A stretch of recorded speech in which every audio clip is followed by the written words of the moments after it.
Was Super Bowl XXXVIII the most underrated ever? There's a case to be made. You had two teams with similar smart, smash-mouth styles featuring underdog quarterbacks and stingy defenses. New England sported the championship pedigree, just 2 seasons removed from its first Super Bowl win. While the Pats shocked the world, Carolina bottomed out, enduring a franchise-worst 1-15 record in 2001. Skip ahead a couple seasons, John Fox, now in his second year as head coach, not only had the Panthers improved, they'd won the NFC South. First, they completely dominated Dallas in the wild card round. Blitz is coming by Terry Cousin. Carter throws over the middle and it's intercepted. Julius Peppers coming back the other way. A week later, the pesky Panthers escaped the greatest show on turf with some firepower of their own. Delhomme pumps. He's got time. Throws downfield. Smith at the 45 to the 40. Breaks free. It's 20, 10, 5. Touchdown! Woo! And we are going to the NFC Championship game. And against Philly in the NFC Championship game, a rookie cornerback hardly anyone had ever heard of had the game of his life. Plenty of time down the middle of the field. It goes. It's batted in the air. It's picked off by Ricky Manning. 3 interceptions today. New England, meanwhile, was on a path of destruction. Remember, in 2002, they actually missed the playoffs. 2003, they were taking no prisoners. Winners of 14 straight entering Super Sunday, including an annihilation of league MVP Peyton Manning 2 weeks earlier. 4 interceptions of Peyton Manning today, 3 by Ty Law. Good grief. If you love defense, the first half of this Super Bowl slugfest was the game for you. Boom. Under pressure and goes down at the 14-yard line. Mike Vrabel on the reverse, and that one is stuffed in the backfield. Below. Running out of time and goes down to the 25. Hit from behind. Lost the football. It's on the ground inside the 20-yard line. Recovered by the Patriots.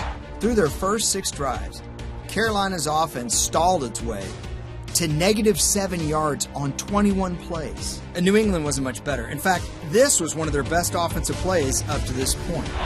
Good protection. Going to run it right up the middle. To the 10. To the 5-yard line. It'll be first and goal. But at least one play later, Brady found Deion Branch to break the stalemate, and the floodgates opened. Jake Delhomme, just the second undrafted quarterback to ever start a Super Bowl, marched his unit 95 yards down the field with ease. Gonna go deep down the far sideline. It is caught. Touchdown! Steve Smith. Game on. Next Pats possession, Brady to Branch struck again. Deep, has his man, caught, Deion Branch, inside the 15-yard line, first down, and the Patriots are back in business. David Givens hauled in a 5-yard score for the game's 3rd touchdown, and we'd gone full track meet. John Casey's 50-yard field goal made it 24 total points scored in the last 3 minutes and 5 seconds of the half.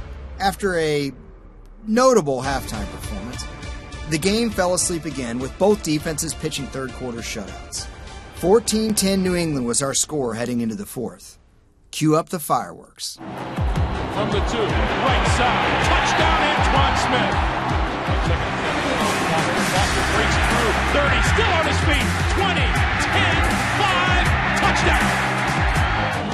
Play fake, Delhomme pulls it down, looking, gonna go deep, has his man wide open, it's Muhammad to the 15, 10, 5, touchdown!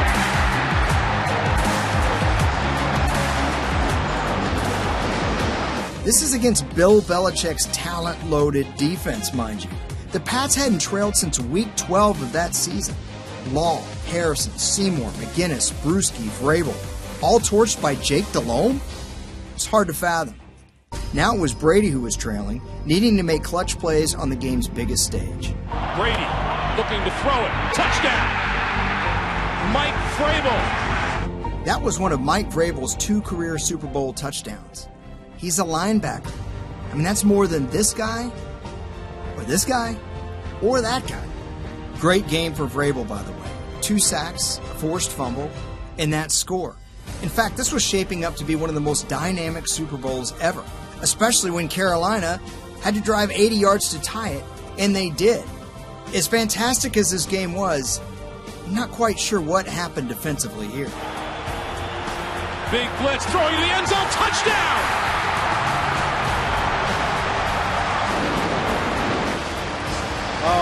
The New England Patriots completely blow the coverage. So were we headed to our first Super Bowl overtime? Here's the boot. Oh, no. It was out of bounds. Oh, my goodness. John Casey can't believe what he just did.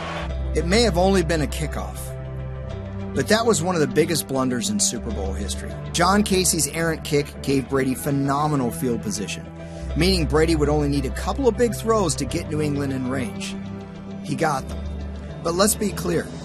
This field goal attempt from over 40 yards out was going to be no gimme for Adam Vinatieri, who had failed on his 2 previous attempts that night.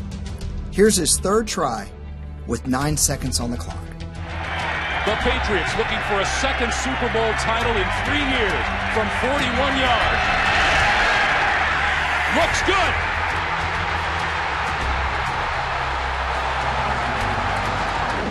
Game over. 32-29 Pats, and a dynasty was born. They would go on to win an NFL record 21 straight games, the longest streak in NFL history if you include the playoffs. As for the Panthers, that Sunday in Houston would be the closest they'd ever get to claiming the Lombardi Trophy. Call it an overwhelming effort from Fox's band of overachievers. It wasn't Brady's first, it wasn't Malcolm Butler's interception, and it wasn't 28-3. But Super Bowl XXXVIII was a joy to watch, and it just may be the most underrated Super Sunday ever.